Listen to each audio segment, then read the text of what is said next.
25 de julio pasado, por primera vez Paraguay logró alcanzar este famoso grado de inversión. Y es un hecho histórico. Por primera vez, como digo, en Paraguay logramos esto, en el que nos situamos con pocos países a nivel mundial. Acá en Latinoamérica solamente Chile, Uruguay, Perú. Entonces, un poco la primera pregunta que les quiero hacer a los tres es: ¿qué significa esto para Paraguay, además de la buena gestión que estamos realizando, este tema de alcanzar el grado de inversión? Entonces, creo que Estela, te damos, si te parece, la primera participación. ¿Tenés un micrófono por ahí o te presto el mío? Muy buenos días a todos. Primeramente, agradecida por la invitación. Para mí es un honor poder representar a la Agencia Financiera de Desarrollo en este congreso que tiene todo que ver con lo que hace la AFD, que es impulsar la prosperidad. Contenta de estar con mis colegas aquí. Y bueno, esta pregunta que nos hacía Elías es un reconocimiento a la gestión. Creo que es un reconocimiento grande a la gestión, no solo del sector público, sino del sector privado. Este es un reconocimiento al país. Pero incluso te diría que más que un reconocimiento a la gestión, también es como un indicador de un cambio de la mirada cualitativa que tiene el mundo hacia nuestro país. Entonces, realmente me parece que desde todo punto de vista es algo muy positivo, como vos bien decías. Es un club exclusivo. Si miramos Latinoamérica somos pocos. ¿Y qué representa esto? Mis colegas le van a contar seguramente más detalles al respecto, pero en principio para las empresas, por supuesto que acceder a un financiamiento mejor, permitir que este financiamiento en mejores condiciones, tal vez sean plazos, tal vez sean tasas, impulse con más fuerza la inversión. Por supuesto, la inversión es uno de los motores del crecimiento, y entonces no solo las empresas, sino también las pymes, que también pueden acceder a mejores condiciones de financiamiento. Y por supuesto, si el clima económico y la estabilidad mejoran, las personas también tienen mejores posibilidades de acceder a empleos de buena calidad. Entonces creo que esto puede tener un efecto derrame a lo largo de la economía. Y bueno, desde la AFD, contentos de este logro que logra el país. Después de unos días también la AFD recibe el mismo reconocimiento institucional de alcanzar el grado de inversión. Entonces para nosotros fue un doble check que realmente una institución financiera del gobierno también alcance el grado de inversión, y estamos súper comprometidos para poder ser esa palanca que impulse la inversión. Excelente, muchas gracias. Le paso también el mismo micrófono a Carlos. Tenés ahí tu micrófono. Un poco desde tu perspectiva, Carlos, desde el Ministerio de Hacienda, ¿qué impacto va a tener esto en la ciudadanía, en las empresas?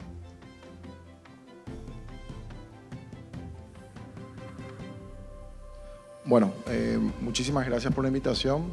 Un placer representar al MEF en este congreso con los distinguidos panelistas y compañeros de trabajo y contigo. Realmente, como dijo Estela, es un reconocimiento no solamente a lo que se hizo en el pasado, sino a lo que se venía haciendo desde que estamos hace un año en el gobierno.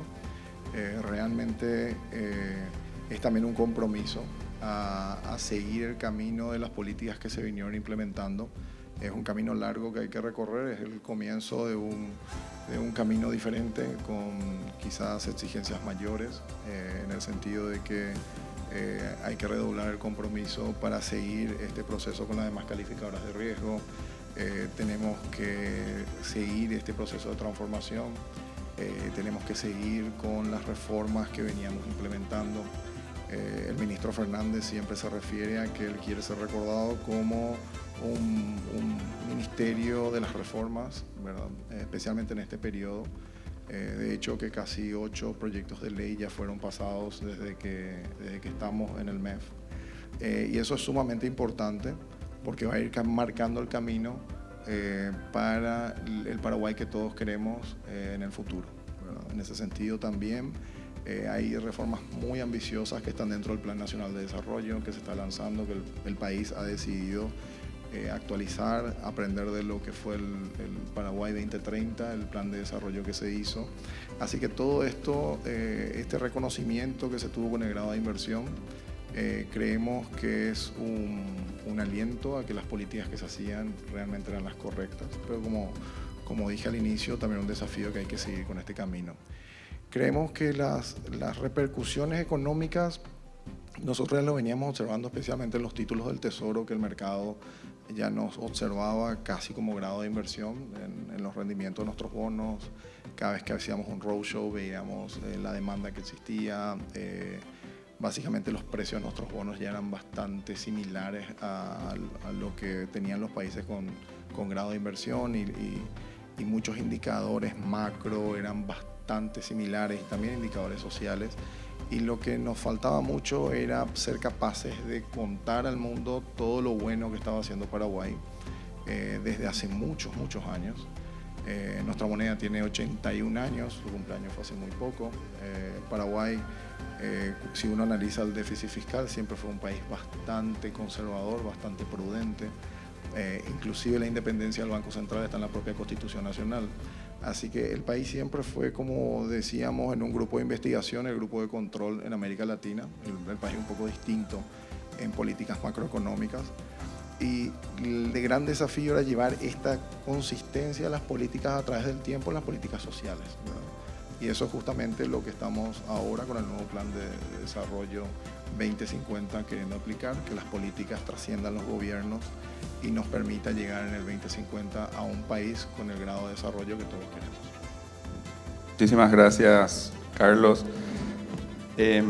Miguel, desde tu perspectiva también dentro del Banco Central, ¿cómo crees que esto va a impactar, digamos, en la ciudadanía, en las empresas? Muchas gracias, Elías. Antes que nada, muy buenos días. Agradecer la invitación justamente a este evento, poder participar en representación del Banco Central del Paraguay y también hacer llegar las disculpas, digamos. El presidente, si bien quiso participar de este evento, por compromisos asumidos con anterioridad, digamos, no lo pudo hacer. Un poco de acuerdo con lo que mencionaba Estela, Javier, ¿verdad? Que es un logro histórico, ¿verdad? Un reconocimiento a los años de gestión prudente y responsable de las políticas macroeconómicas de Paraguay. Y también, como se mencionaba en el panel, el camino no ha sido fácil. Y respecto a eso quisiera hacer algunas referencias con respecto a algunos episodios económicos. Un poco remontarme, digamos, al 1996-2002, donde se habían verificado crisis financieras profundas y prolongadas. Recordemos la de 1995, 1997, 2002, donde también, digamos, las tasas de morosidad del sistema financiero habían alcanzado niveles del 22%, la rentabilidad respecto al patrimonio 6%. Recordemos que generalmente estos estaban en niveles, digamos, del 22, 28%. En ese momento justamente esos eran los niveles de rentabilidad. Retrasos en los pagos de la deuda externa, el crecimiento promedio en ese periodo fue apenas de un 0,2%. La inflación era elevada, terminando el 2002, comienzo del 2003 en torno al 20%, y la depreciación de nuestra moneda justamente había alcanzado un 50% en el 2002. En ese momento, Moody's, digamos, había hecho una rebaja en nuestra calificación crediticia a un nivel, digamos, que reflejaba un alto riesgo de impago.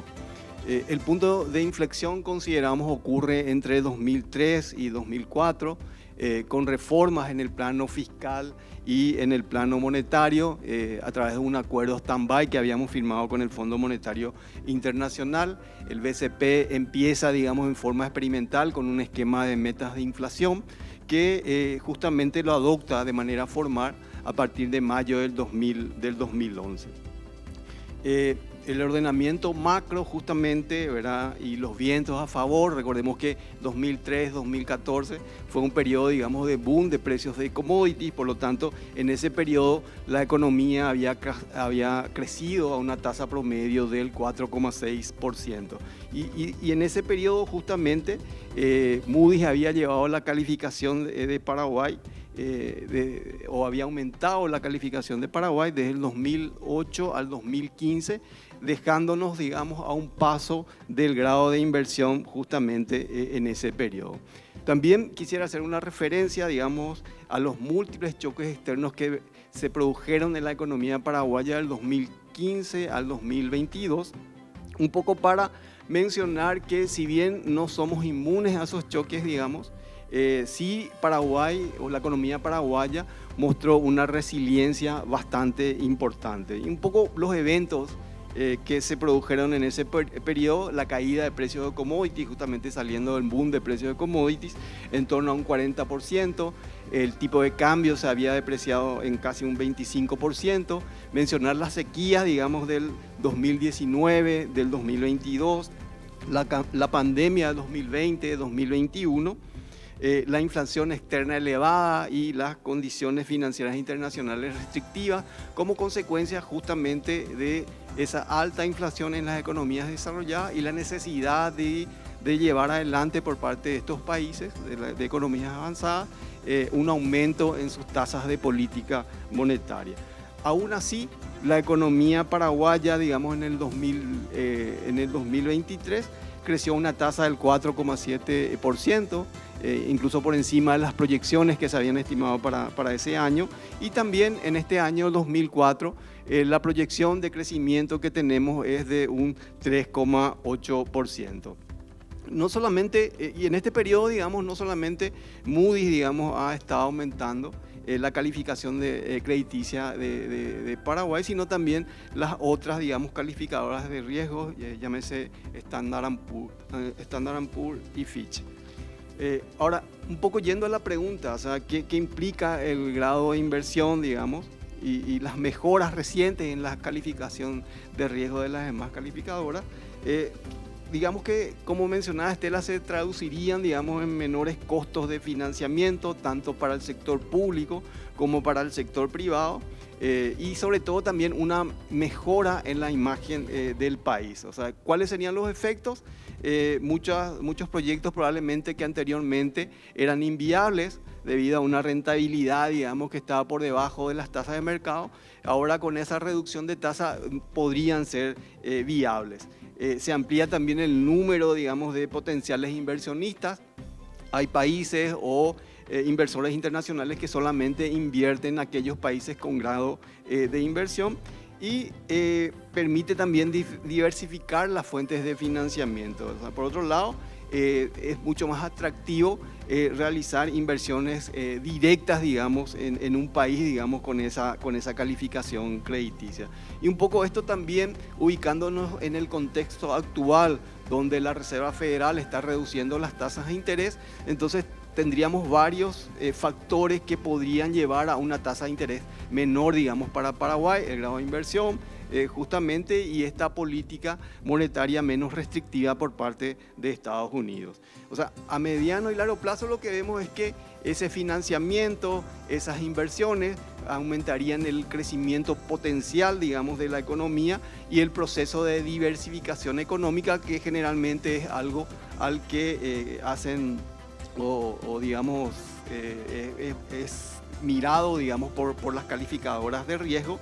Y esto evidentemente vendría, digamos, a beneficiar a las empresas, digamos, de cualquier tamaño y a los ciudadanos en la medida que digamos, que aumenten los empleos y que estos empleos también sean de mayor calidad. Un poco para terminar, digamos, los proyectos de inversión que están actualmente en carpeta y que se están llevando adelante, podríamos mencionar lo de biocombustibles, inversiones en nitrógeno y amoníaco verde y sobre todo el tema de celulosa. Un poco tomando en cuenta estas inversiones, estamos hablando de una inversión en torno a los 5.500 millones de dólares.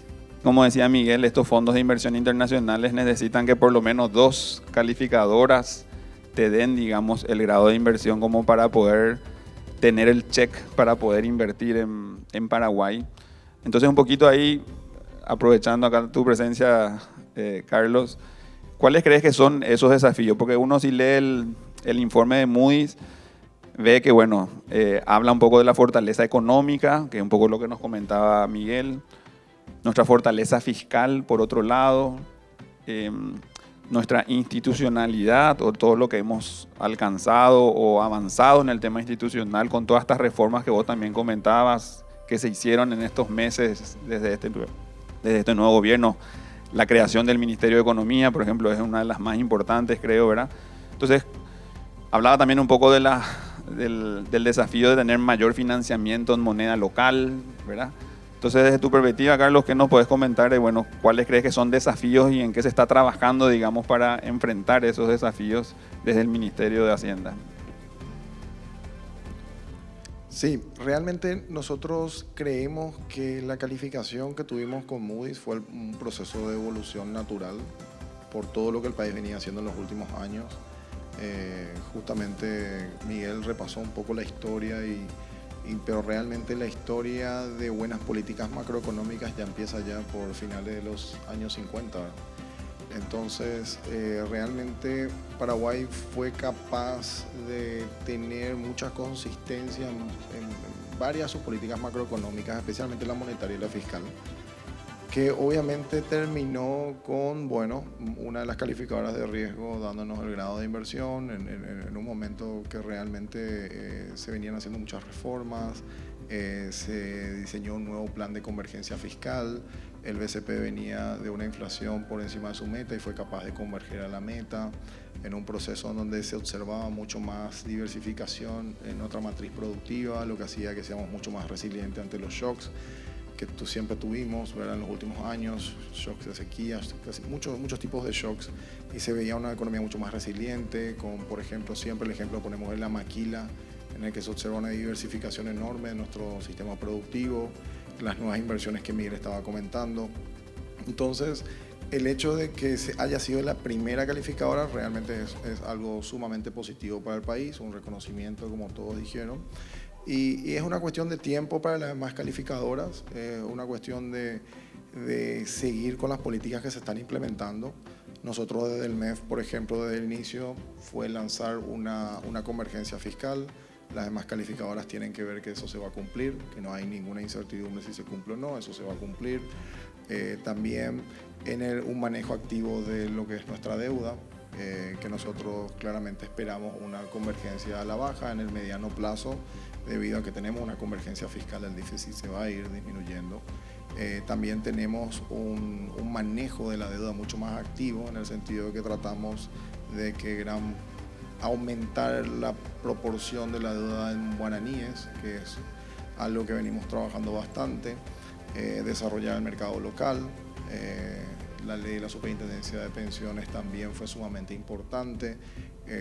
Entonces, son reformas que llevan su tiempo. Obviamente estas calificadoras de riesgo tienen que ver resultados, tienen que ver consistencia en nuestras políticas, tienen que ver que estas políticas se van a seguir implementando, y va a ser una cuestión de tiempo. Yo creo que lo positivo es que una de ellas también hay muchas expectativas de que las cosas se van a seguir haciendo, y hay que seguir ese camino, porque seguramente van a haber otros desafíos, y lo importante es las políticas que se implementan para poder mantener este sendero que tenemos hoy, ¿verdad? Y eso definitivamente lo seguimos haciendo, y creemos que una de las grandes apuestas que vamos a tener ahora es el Plan Nacional de Desarrollo, porque vamos a poder abarcar un espectro mucho mayor, y especialmente de coordinación de políticas con varias instituciones, que va un poco de la mano con lo que vos decías, que una de las reformas más importantes fue la creación del MEF, porque da esa mezcla entre lo que es lo presupuestario y la visión de largo plazo. Y entonces permite establecer políticas que trasciendan gobiernos, no solamente políticas macroeconómicas, sino también sociales. Y ahí es donde creemos que una vez de que las demás calificadoras vean de que ese tipo de políticas también van a ir hacia lo social y hacia otras áreas que necesitan políticas de calidad, yo creo que va a ser algo también importante y que va a influenciar en quizás en los próximos años a también tener grado de inversión por las demás calificadoras, ¿no? Plan Nacional de Desarrollo que estás comentando, ¿se va a socializar en algún momento? ¿Se va a mostrar un poco la orientación que se va a tener? La estrategia es de una coparticipación con la sociedad civil, y es como un espacio de co-creación entre el gobierno y la sociedad civil, en donde lo que se va a buscar es juntos construir esa visión del país en el 2050, establecer políticas claras, presupuestar esas políticas, tener un timing en la aplicación de esas políticas y ciertos periodos de revisión. Entonces, lo que se va a buscar es básicamente calendarizar hasta el 2050 todas las políticas que tenemos que realizar para lograr los objetivos que nos propongamos, ¿verdad? Ya empezó el proceso de socialización con el sector público ayer en el Banco Central, y esto va a continuar a nivel país. O sea, en estos próximos 2 meses me toca viajar por todos lados a socializar con cada uno de los intendentes, gobernadores, sociedad civil, productores, todos a nivel país, a escuchar a todos, la visión que tienen del país, los cuellos de botella que tienen del sistema productivo, y básicamente conversar con todos a fin de que el año que viene podamos lanzar entre todos este plan que le llamamos el plan que nos une, el Plan Nacional de Desarrollo del Paraguay 2050. Qué bueno, excelente. Qué gusto escuchar eso, porque muchas veces falta eso, tener una visión compartida entre todos de a dónde queremos irnos y qué cosas tenemos que hacer para llegar, ¿verdad? Así que ojalá estamos todos expectantes de ese plan. Estela, te quiero hacer una consulta. Así como decía Miguel, muchos fondos de inversión internacional van a estar ahora dispuestos a invertir en Paraguay si alcanzamos el grado de inversión. Como decimos, a lo mejor nos falta una calificadora más. Y nosotros vemos, yo particularmente estoy en el mercado de capitales, vemos que los desafíos a veces que se presentan son los tamaños de los proyectos.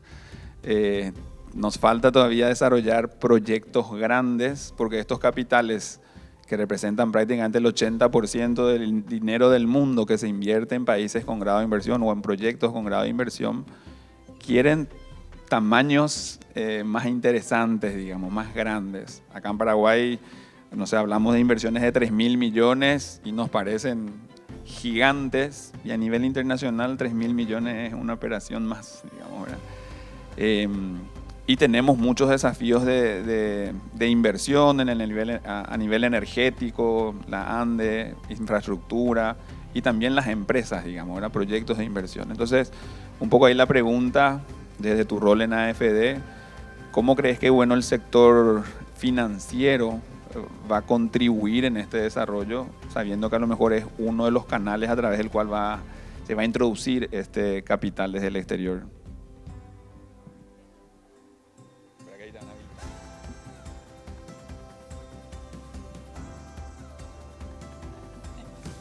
Volver a prestar.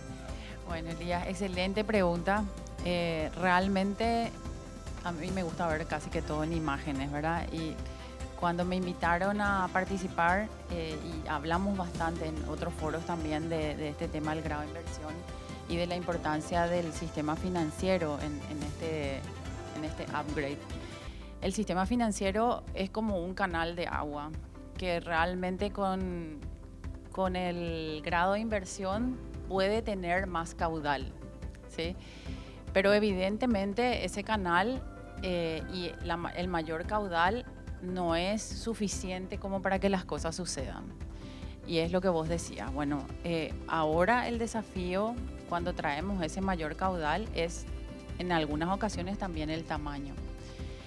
Y desde la AFD, para nosotros también es un desafío poder acompañar la dimensión de los proyectos que se vienen. Efectivamente, como vos decís, para estos proyectos de mayor envergadura, y ya están los proyectos de mayor envergadura, no es que van a llegar, ya llegaron. Y se requiere mayor infraestructura desde el sector público. La AFD recientemente tuvo aprobada una nueva carta orgánica que nos da la posibilidad de acompañar estos proyectos de infraestructura pública para diversificar la financiación de estos proyectos, pero también quiero poner sobre la mesa un desafío conjunto siempre, pero del sector privado. Para estos proyectos de gran envergadura, necesariamente vamos a tener que unirnos desde el sector privado. Y esa es un reto que hoy tienen los empresarios, ¿verdad? Y adicionalmente, creo que en la medida que ese reto se haga un hito positivo para nosotros, otro reto sucesivo es poder encadenar dentro de esas iniciativas grandes, poder introducir en la cadena de valor a las pymes. Ahí es cuando potenciamos todo el caudal que llega a ese canal, ¿verdad? Pero todavía no hablé de cómo nos conectamos al canal. Y ese sí es un desafío que desde la AFD vemos en todos los niveles, tanto en el sector público como en el sector privado, en las pymes, en los emprendedores. Ser capaces de desarrollar proyectos financiables todavía se convierte en un desafío hoy a todos los niveles, desde las empresas más grandes, desde las empresas medianas, incluso y más aún las empresas pequeñas. Entonces, ¿cómo estamos enfrentando hoy ese desafío que también ya existe, que solo que va a ser más grande cuando haya más agua en el canal? Y es haciendo alianzas con el sector privado, teniendo alianzas con el mismo sector público, en la línea de lo que son asesoramientos de, vamos a decir, de calidad. ¿Cómo capacitarnos hoy para ser capaces de plantear y construir proyectos financiables? Porque a veces ponemos como la mayor barrera la formalización, y sí, es verdad, pero siempre me gusta imaginar un mundo, si hoy todos fuésemos formales, igual no accederíamos al financiamiento. Entonces, este último paso, que a mí me gusta llamarle la última milla, somos formales, pero adicionalmente tenemos que ser capaces de plantear proyectos financiables. Desde la AFD estamos promoviendo también que el sistema financiero se siente a la mesa a entender cuáles son hoy los servicios que ya el sector público está brindando en la línea de asesorías. Desde el Viceministerio de MIPYMES, desde el mismo MEF, que hoy también ya está asesorando a algunas empresas o firmas. Entonces yo creo que las alianzas son el camino en todo el sentido, tanto en el sector privado como en el sector público y privado en conjunto, para poder estar a la altura y poder utilizar todo ese caudal de recursos que va a llegar seguramente al sector financiero. Y todo el sector financiero, hablo desde casas de bolsas, de bancos, todo el sistema financiero también tiene que ser capaz de entender estos nuevos modelos. Vos decías, bueno, energía, decía Miguel, forestal. Hoy el sector financiero también ve estos temas como nuevos y todo lo nuevo para el sistema financiero implica riesgos. Entonces, estamos generando desde el sector público el conocimiento en todas las áreas, en el sistema financiero, en el sector privado y mismo en el sector público, para que estas nuevas áreas que tenemos que fomentar, llámese reforestación, tecnología, energía, ya no sean vistos como áreas de alto riesgo y estemos más propensos a poder financiar. Así que yo creo que ahí las alianzas, solo resumiendo, alianzas, asesoramientos de alta calidad en la elaboración de proyectos financiables y, por supuesto, para las empresas más pequeñas, una condición necesaria y sine qua non es trabajar desde el sector público fuerte en lo que va a ser la formalización y la inclusión financiera. Muchísimas gracias. Creo entonces que el desafío queda en gran parte en el sector privado, de tener a lo mejor una visión de largo plazo, de generar proyectos más interesantes, de tener la capacidad de aliarnos. Estamos viendo ahora en el mercado financiero justamente fusiones de bancos que están súper bien, digamos, pero que realmente quieren tener un tamaño mayor. Y creo que, bueno, este Plan Nacional de Desarrollo, sumado de tener esa visión de largo plazo, nosotros también sentimos que a veces nos vamos junto a los empresarios y les decimos, ¿qué tenés de proyectos para financiar? Y nos cuesta mirar el largo plazo. Así que creo que este Plan Nacional de Desarrollo con una visión 2050 nos va a permitir también empezar a soñar y a pensar en creer que Paraguay puede tener, con esta oportunidad que se abre con el grado de inversión, un mayor crecimiento y poder financiar mayores proyectos. Uno de los desafíos que tenemos, creo que es cuando hacemos esa visión de largo plazo, los inversores dicen, ok, Paraguay está bien ahora, pero ¿cómo sé que va a seguir estando bien el día de mañana, digamos? Entonces ahí un poco la pregunta para Miguel es, ¿qué está haciendo Banco Central para seguir manteniendo, digamos, esta solvencia o esta estabilidad de largo plazo? Porque es lo que las inversiones que estábamos haciendo referencia cuando son capitales importantes, no son inversiones a repagar en 5 años, estamos hablando acá de plazos de 10, 15, 20 años. Entonces ahí comentarnos un poco, Miguel, bueno, ¿cuál es la visión en ese sentido de Banco Central para darle tranquilidad y visión a estos inversores que pueden venir a través del grado de inversión? Justamente en el cumplimiento de este objetivo, un poco lo que decía Javier, en el sentido de que este periodo, digamos, de alta inflación de 2021, 2022, en donde la inflación había estado por encima de la meta del 4%, 6,8% en el 2021, 8,1% digamos en el 2022. Lo que se destaca es que el banco fue uno de los primeros países que logró nuevamente converger la inflación hacia la meta del 4%, ¿verdad? Y también un hecho relevante, digamos, durante ese periodo de alta inflación, donde en abril del 2022 incluso habíamos alcanzado un nivel del 11,3%, es que durante todo ese periodo las expectativas de los agentes económicos para nuestro horizonte de política monetaria, que son 18 meses, digamos, hacia adelante, nunca se apartaron, nunca se movieron, digamos, del intervalo, digamos, de nuestra meta de inflación. O sea, esas expectativas, lo máximo que habían alcanzado fue un 4,5%, y un poco esto refleja el hecho de que por más que nos hayamos desviado, digamos, de nuestra meta, los agentes económicos confiaban en que el Banco Central haría, digamos, todo lo que estuviera a su alcance, de tal manera a devolver nuevamente esa meta, digamos, al 4%, como podemos ver hoy, digamos, que la inflación efectiva está en torno a esa meta, ¿verdad? Entonces, la mejor contribución que el banco puede hacer a la economía y a la sociedad justamente es mantener la inflación, digamos, en ese nivel, ¿verdad? Y un poco lo que se logra con esta reducción de la inflación y principalmente con la volatilidad de la inflación, es decir, no nos sirve, digamos, que el promedio esté en 4, pero que la inflación en un tiempo sea 8, en otro tiempo sea menos 2 o 1, lo que sea, ¿verdad? En general queremos una inflación que sea lo más estable posible, ¿verdad? Lógicamente, en ausencia de los choques que había mencionado anteriormente. Y esto lo que genera o lo que permite un poco lo que consultaba Elías es que si yo sé que la inflación hacia adelante va a estar en un 4%, eso hace, digamos, que yo pueda planificar mejor las inversiones que voy a hacer hacia adelante, ¿verdad?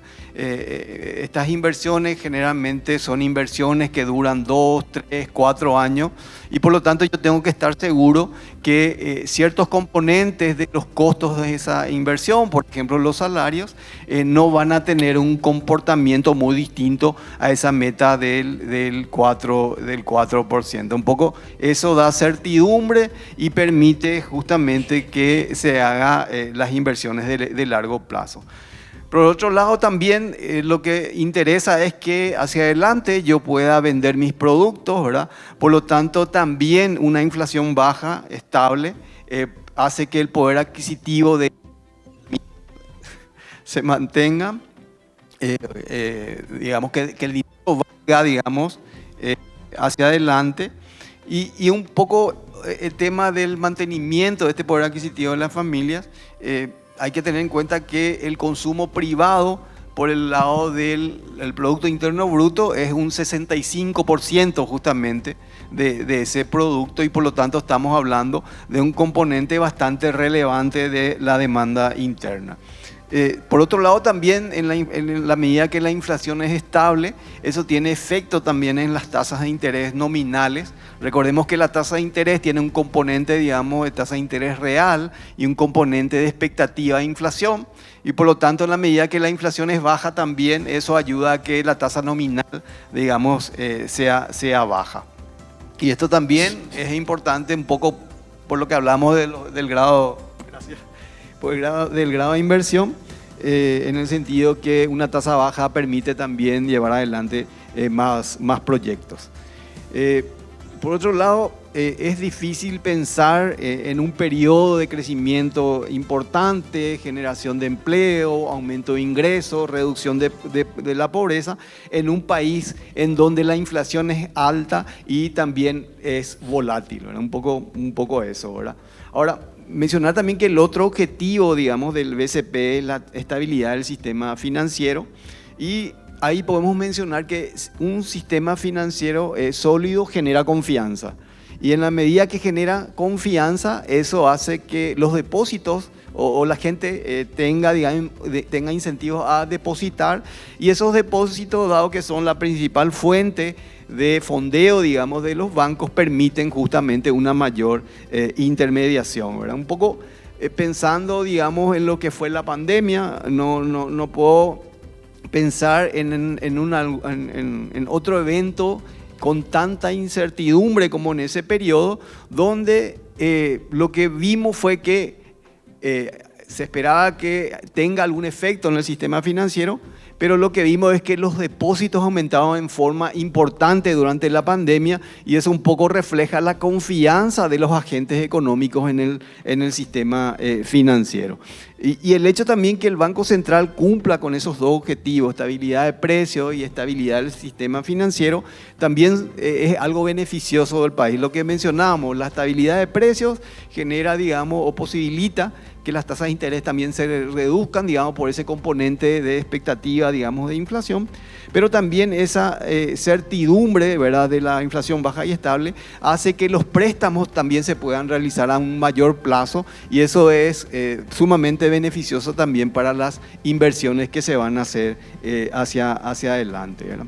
Y un poco también lo que decía anteriormente Estela, ¿verdad?, el tema de la obtención del grado de inversión de la AFD y también de un banco privado, que también eso, digamos, tiende a ser mucho más generalizado en la medida que el país, digamos, tiene ese grado de inversión, ¿verdad?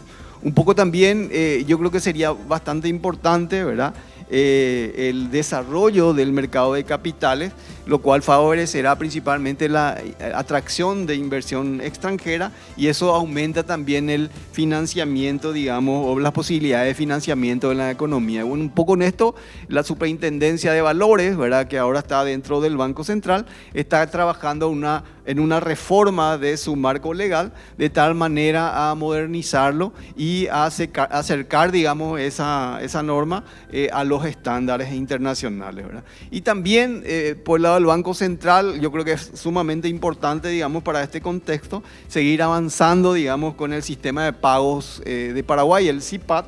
Recordemos que hoy día, digamos, el SIPAT prácticamente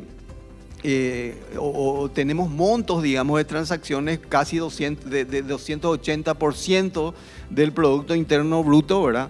Ha crecido bastante, y principalmente después de la pandemia, y actualmente tenemos como 170 millones de operaciones a través, digamos, del SIPAT. O sea, estamos hablando de una opción, digamos, de pago ágil, digamos, seguro, moderno y sobre todo a un costo cero, ¿verdad? Y esto lo que vemos es que contribuye a la inclusión financiera, contribuye también a la formalización y también, digamos, a la eficiencia de la economía. Miguel, súper claro. Antes de pasar un poquito a algunas preguntas que me están llegando ya de parte del público, una preguntita más nomás, Miguel, aprovechando que tenemos acá tu presencia. Sentimos nosotros que, bueno, estamos queriendo atraer inversiones del exterior, pero en el sistema financiero todavía vemos muchas limitantes para apertura de cuentas a no residentes, ¿verdad? Entonces ese es un tema que se puede empezar también a pensar cómo trabajar, cómo desarrollar.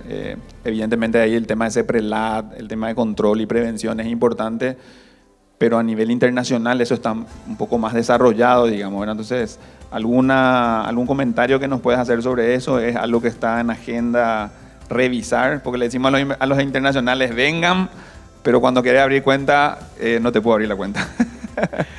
Yo quiero hacer una aclaración acá y agradezco la pregunta del Banco Central, no tiene nada que ver en eso, ¿verdad? Digamos que la normativa es bastante libre respecto a eso, pero un poco pasa, yo creo, Elías, por lo que mencionaba, ¿verdad? El hecho de hacer la debida diligencia, ¿verdad? Digamos, de cumplir con ciertos requisitos, principalmente respecto al lavado, digamos, de dinero, ¿verdad? Yo creo que un poco pasa por ese lado y por normas, digamos, internas de los propios bancos, justamente, que ven eso como un riesgo, ¿verdad? Y ante ese riesgo, en general, existen más obstáculos, digamos, del lado del sistema financiero que del banco. En general, hay reuniones que realizamos, ¿verdad? Pero como mencionaba, el banco, el sistema financiero tiene la potestad justamente de elegir, digamos, a sus clientes. Ok, excelente. Bueno, para ir cerrando, algunas preguntas que llegaron. Creo que es una duda que se genera y vos hablabas hace rato que bueno, Paraguay ya se está financiando casi a tasas de grado de inversión. Y un poco la pregunta que llega es, ¿qué diferencia hay entre riesgo país, grado de inversión?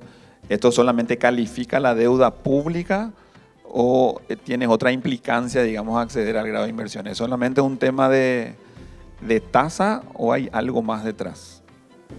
O sea, diferente riesgo país y grado de inversión.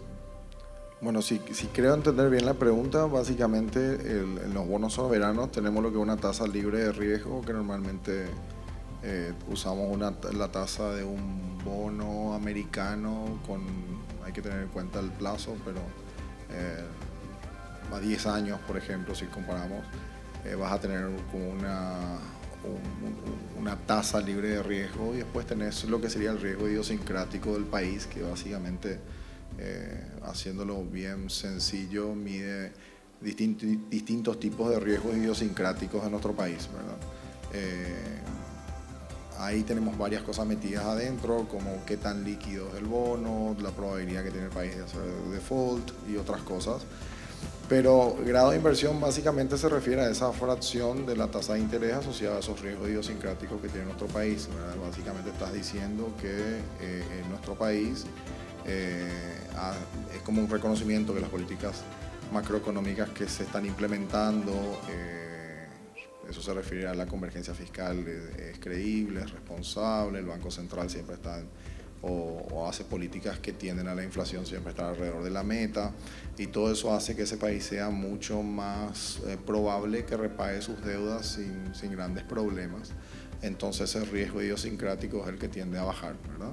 Y después tiene otro componente que depende de factores externos, que es esta tasa libre de riesgo, que pueden pensar como la tasa de los bonos americanos a 10 años, por ejemplo, que es como un componente exógeno que uno tiene a la tasa que uno termina pagando por los bonos, ¿verdad? Entonces lo que nosotros veníamos observando es que el mercado ya veía a Paraguay con muchas características que se asemejaban a países de grado de inversión.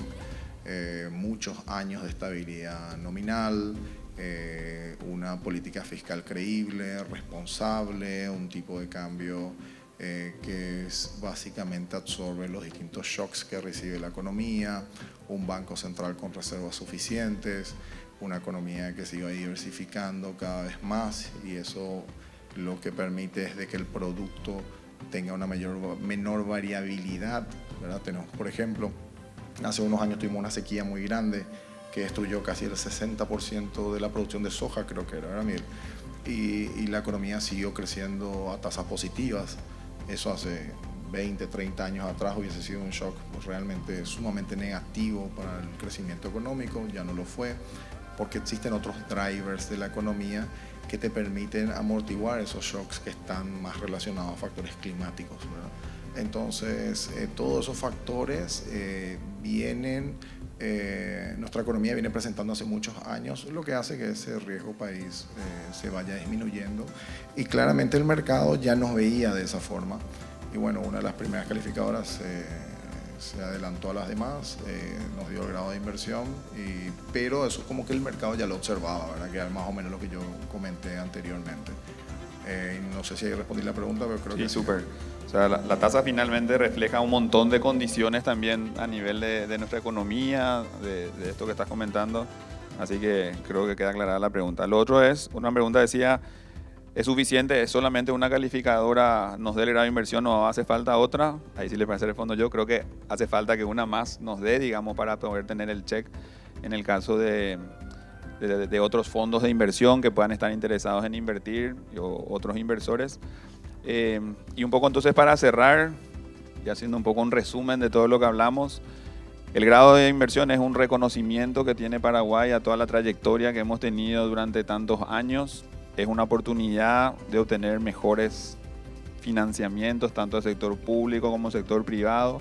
Esas mejores tasas de financiamiento van a poder permitir desarrollar proyectos de inversión. Estos proyectos de inversión van a atraer más mano de obra, van a dar más empleo, van a contratar más servicios de pymes y las pymes se tienen que preparar para ser proveedores de estos proyectos de inversión más importantes. Y de alguna manera tenemos la responsabilidad de mantener esta cordura fiscal, ¿verdad? De volver a cumplir con nuestra ley de responsabilidad fiscal, seguir trabajando en las reformas más importantes que hay en el tema por ejemplo, el tema de pensiones, que nos va a permitir también obtener financiamiento de largo plazo en moneda local.